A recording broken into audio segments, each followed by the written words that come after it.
नाज़रीन, आप देख रहे हैं वॉइस ऑफ पंजाब और मैं हूं हाफिज़ खालिद। आज हम पहुंचे हैं मोहल्ला ज़िया नगर के अंदर। मोहल्ला ज़िया नगर आरिफ वाला का सबसे बड़ा इलाका है और यहां की वोट बैंक पूरे आरिफ वाला के एक तरफ और मोहल्ला ज़िया नगर की वोट बैंक एक तरफ।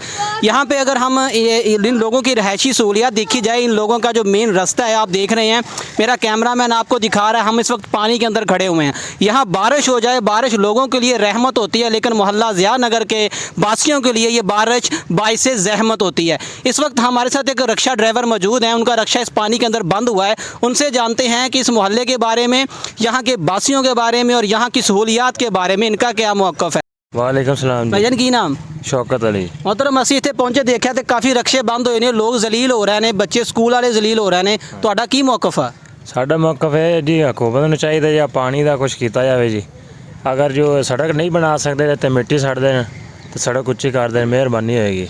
सर ਤੁਸੀਂ ਇੱਥੇ ਰਹਿੰਦੇ ਹੋ, ਤੁਸੀਂ ਗੁਜ਼ਰਦੇ ਹੋ, तो किन्ने दिन तक पानी ਇੱਥੇ ਰਹੇਗਾ ਬਾਰਿਸ਼ ਤੋਂ ਬਾਅਦ। ਇਹ ਬਹੁਤ ਦਿਨ ਇੱਥੇ ਖੜਾ ਰਹਿੰਦਾ ਜੀ, ਅਸੀਂ ਬਹੁਤ ਪਰੇਸ਼ਾਨ ਹਾਂ ਜੀ। ਤੁਹਾਨੂੰ ਕੋਈ ਮੁਤਬਾਦਲ ਰਸਤਾ ਹੈਗਾ ਹੋਰ ਨਹੀਂ ਹੈ ਜੀ, ਮਿਹਰਬਾਨੀ ਉਹਨਾਂ ਨੂੰ ਚਾਹੀਦਾ। ਤੁਹਾਡਾ ਅਗਰ ਕੋਈ ਪੇਸ਼ੈਂਟ ਹੋਵੇ, ਕੋਈ ਡਿਲੀਵਰੀ ਕੇਸ ਹੋਵੇ, ਐਮਰਜੈਂਸੀ, ਤੁਸੀਂ ਕਿਵੇਂ ਇੱਥੋਂ ਲੈ ਕੇ ਗੁਜ਼ਰਦੇ ਹੋ? ਤੇ ਐਂਬੂਲੈਂਸ ਨਹੀਂ ਗੁਜ਼ਰ ਸਕਦੀ। ਉਹ ਸਾਰਾ ਅਸੀਂ ਇੱਥੇ ਖੜੇ ਰਹਿੰਦੇ, ਲੋਕਾਂ ਦੇ ਮੂੰਹਾਂ ਦੇ ਦੇਖਦੀਦਾ ਹੈ, ਇੱਥੇ ਸਾਨੂੰ ਕੋਈ ਧੱਕੇ ਲਾ ਤੇ ਕੱਢਦਾ ਵਾ ਜੀ। ਮਿਹਰਬਾਨੀ ਹੈ, हुकूमत ਨੂੰ ਚਾਹੀਦਾ ਜੀ ਇੱਥੇ ਕੁਝ ਕੀਤਾ ਜਾਵੇ जी।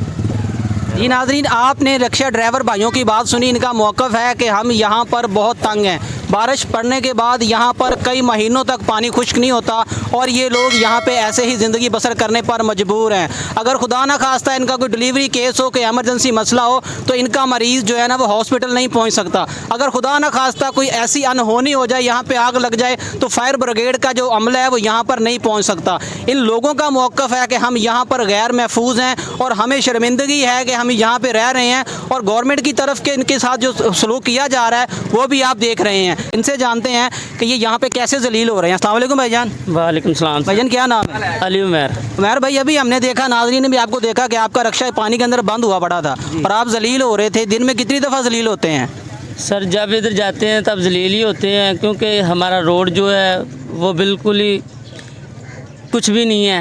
इस हमारी तो ये रिक्वेस्ट है कि इस रोड को बनाया जाए और इसको थोड़ा सा ऊपर किया जाए, क्योंकि जब भी बारिश आती है इसको समझना पड़ेगा हमें कि जब बारिश आता है तो पानी आता है, जब ज्यादा बारिश आता है तो ज्यादा पानी आता है। या कोई मोहल्ले में पानी आ जाता है, कोई भी पानी है ऐसा तो इधर जमा हो जाता है। हमारे मोहल्ले में काउंसलर भी हैं, वो भी कुछ नहीं करते, वो अपना सबको अपनी अपनी पड़ी है। इनके साथ कौन कौन से मसाइल वाबस्ता हैं ये बताएंगे मोहल्ला ज़िया नगर के वासी। मेरा नाम मोहम्मद अनवर पट्टी जी। बाबा जी, तुसी ते एहतजाज किया, तुहाडी खवातीन भी मौजूद ने, तुहाडे मर्द भी मौजूद ने, मोहल्ला ज़िया नगर दा इलाका, तुसी क्यों परेशान हो, तुसी क्यों एहतजाज किया है? सानू जी 32 साल हो गए थे बैठे ਨੂੰ जनरल ज़िया ਦੇ दौर तो ਅਸੀਂ ਪਹਿਲੋਂ ਦੇ ਇੱਥੇ ਬੈਠੇ, लेकिन जगह बहुत नीवी जगह ਸੀਗੀ, लेकिन ਅਸੀਂ ਮੀਟਿੰਗਾਂ ਪਾ ਕੇ 30-35 फुट पराई पा चुके। इस तो अगे हर जोड़ा कैंडीडेट आता वोट साथों ले जाता, टैक्स असी अदा करते, लेकिन साड़ी सुनता नहीं पिया। अज सवेर च रखते पे, जो इलैक्शन आ जाता वोट लै जाते,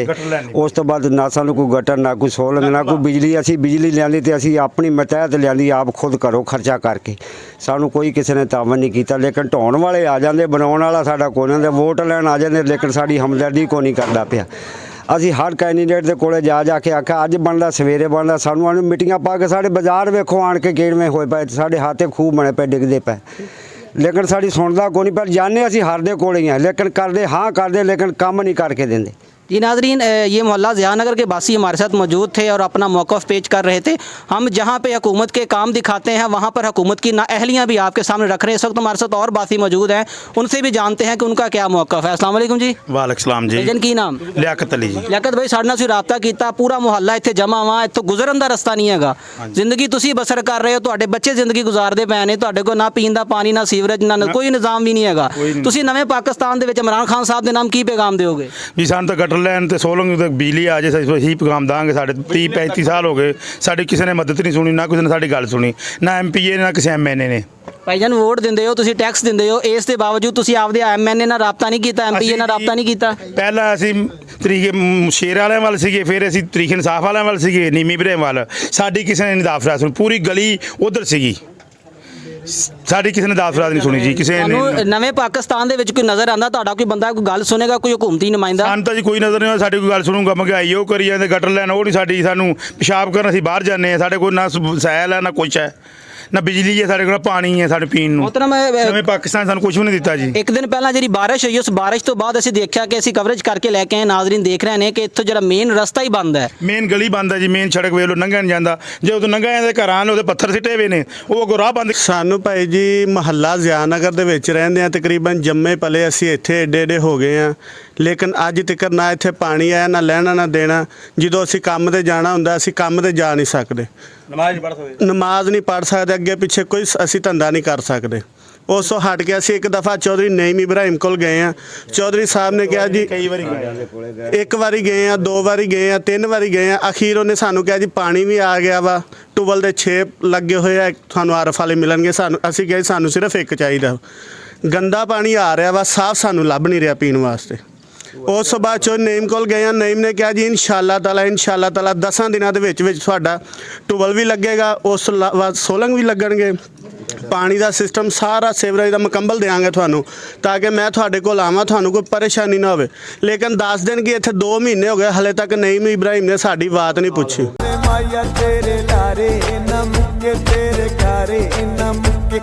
जी नाजरीन, आपने भाई का मौक़िफ़ जाना कि यहाँ के जो MPA साहब हैं मोहतरम नईम इब्राहिम साहब, उनका जो है ना उनके साथ वादा था कि सिर्फ 10 दिन बाद यहाँ पे तमाम सहूलियात मुयस्सर कर दी जाएंगी, लेकिन बेसूद कि आज ये लोग मीडिया का सहारा लेने पर मजबूर है और इनका कोई पुरसाने हाल नहीं है। मज़ीद हम यहाँ पे ख़वातीन मौजूद हैं, उनके साथ भी बात करते हैं और उनका मौक़िफ़ भी आपको सुनाते हैं कि ख़वातीन यहाँ पे रहते हुए जो है ना सीवरेज का निज़ाम और बाकी जो घर के मामलात होते हैं उनको कैसे मैनेज किया जा रहा है। यह है नया पाकिस्तान और रियासत मदीना।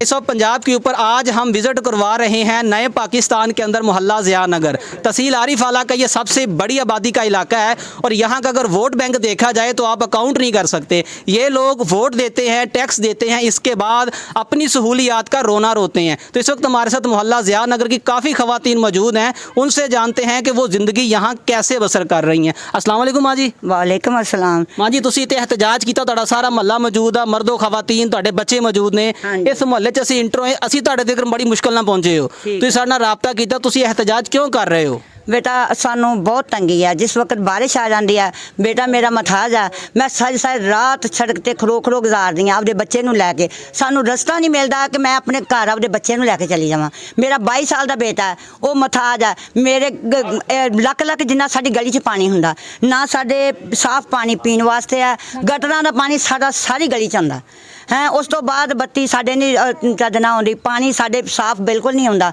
सड़क साडे नहीं, सीवरेज साडे नहीं हैगा, ते बड़े मुश्किल है। सानू इन्नी परेशानी है, असीं सारियां कोल जा नईम इब्राहिम दे डेरे ते भी असीं 40 गेड़े लाए आ, सारियां दे बूहियां ते जा मिन्नतां भी कीतियां भी मेरी ये मथाजी मेरी मजबूरी है ते तुसीं इन्ना साडा कर दो, ते लेकिन साडी कोई गल नहीं सुनदा। जी नाज़रीन, आपने माँ जी का मौक़िफ़ सुना कि नईम इब्राहिम साहब को इन्होंने भी जो है ना वो अपना पैगाम दिया। तो मोहतरम नईम इब्राहिम साहब, आप यहाँ के जो है ना MPA हैं, इनके साथ आपने वादा किया था, लेकिन वादा कहाँ तक वफा हुआ ये आप भी सुन रहे हैं। अस्सलाम वालेकुम माँ जी। वालेकुम सलाम। माँ जी, तुसी इस एहतजाज के बारे की कहोगे? हम तो भाई यही बोलेंगे, हमारे अंदरों में पानी घुस रहा है, हमारे मकान फट गए, खुइयाँ बनी है, हमारी गली नहीं है, सीवरेज नहीं है, हम इतने परेशान हैं। बारिश आई है, हमारे मकान तबाह हो गए और हमें तो यही चाहिए कि हुकूमत के हमें सीवरेज दे और हमारी गली में ईंटें वगैरह लगे। हमें पानी की बहुत ज़्यादा हमें तंगी है, सीवरेज बिल्कुल नहीं है, हमारे घरों में पानी, बारिश आती है हमारे अंदरों में पानी बढ़ जाता है, सारी रात हम पानी निकालते हैं, दिन को भी रात को भी। जी, आपके जो MNA साहब हैं, MPA साहब हैं, उनके नाम आपका क्या मौक़िफ़ है? आपने उनके पास काफ़ी दफ़ा गए हैं? उनके पास हम इतनी दफ़ा गए, उन्होंने कहा इस गली के लिए सीवरेज नहीं है, जब आएंगे तो डाल देंगे। हमारा पूरा मोहल्ला कोई 100 दफ़ा उसके घर गए, लेकिन उन्होंने हमारी फरियाद नहीं सुनी। पहले हमने शेर को वोटें दी, शेर ने भी कुछ नहीं किया हमारे लिए, और ये बल्ला आ गया जिसने भी कुछ नहीं किया हमारे लिए। इसने तो बस लूटने के ये बिल भेज दो, पानी पीने का नहीं है, पानी का बिल दे दो, ना तारे ना कोई खंबा ना कोई हमें सहूलत दिया। हमें तो 25-26 साल हो गए इधर आए में, हमने तो ज़मीनों में खुइयाँ निकाली हुई, हमारे मकान फट रहे हैं। तो मेहरबानी है हमारी हुकूमत से कि ये हमें दें, तो इनकी मेहरबानी होगी। जी नाज़रीन, वॉइस ऑफ पंजाब के ऊपर मोहल्ला ज़ियानगर विज़िट हो रहा है और यहाँ के जो बासी हैं वो हमारे साथ महवे गुफ्तगू हैं। इनका मौक़िफ़ आपने सुना है कि यहाँ पर PTI के जो MPA साहब हैं उन्होंने काफ़ी वादे किए हैं, लेकिन बेसूद के कोई वादा वफा ना हो सका। अगर उन्होंने कहा कि अगर पिछली हुकूमत के बारे में देखा जाए तो इनके लिए उन्होंने भी कुछ नहीं किया। तो ये नया पाकिस्तान है, रियासत मदीना और डिस्ट्रिक्ट पाकपतन का ये इलाका है और लोग ये शहर के बिल्कुल नज़दीक बैठे हुए हैं और इनके पास बुनियादी सहूलियात का फुकदान इस लेवल का है कि हम अकाउंट ही नहीं कर सकते। कैमरा मैन उमर फ़ारूक के साथ हाफिज़ Khalid, voice of Punjab, district Pakpattan.